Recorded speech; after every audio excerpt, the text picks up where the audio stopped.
adam 9 yaşında palazı kapının ağzında öyle.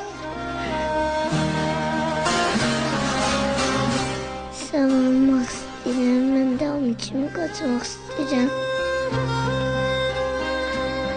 Hələ 7 yaşı var. Yaşıtları kimi arzu və istəkləri olsa da, düşər olduğu ağır xəstəlik buna mane olur.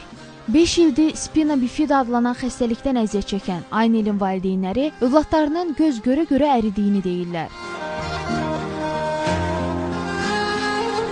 Mən balam gözümün yaşı qürubı ilə zəhra qədər bayatı demişəm. Valideynlərinin sözlərinə görə ölkəmizdə nadir rast gəlinən xəstəliyin çarəsini heç kim izah edə bilmir. Hamı deyir spina bifidadır, Azərbaycanda xəstəlik bu uşağın yoxdur. Xəstəliyin əlaməti kimi bir ayağını iflic vuran Aynelin valideynləri qızlarını hər dəfə çarəsiz görəndə çox məyus olurlar. Mama bu bilmir, bunun bir ay vaxtı var. Heç kim bilmir. Heç kim. Hansına yazıram bir ay vaxtı var. Mən günümü, gecəmi atıram. Həkimlər bu xəstəliyin müalicəsinin Almaniya və İsraildə mümkün olduğunu deyirlər. Yəni uşaqda həmin o nahiyədə bilirsiniz onurğasında yırtıq əmələ gələndə genişlik əmələ gəlir. Həmin o nahiyədə də tüklənmə olur.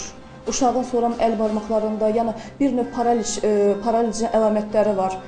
Bu il 1-ci sinifə gedən Aynelin müəlliməsi də onun xəstəliyinə baxmayaraq dərslərə hər zaman hazırlıqlı gəldiyini və oxumağı çox sevdiyini bildirir. Mən məktəbə gəlməyi dərs oxumağı sevirəm. Ağıllı uşaqdır, səliqəli uşaqdır. Həmişə çalışır ki, yoldaşlarından geri qalmasın. Dərslərini yaxşı oxuyur. Biraz biz də istəyirik ki, sağlamlığı da yerində olsun.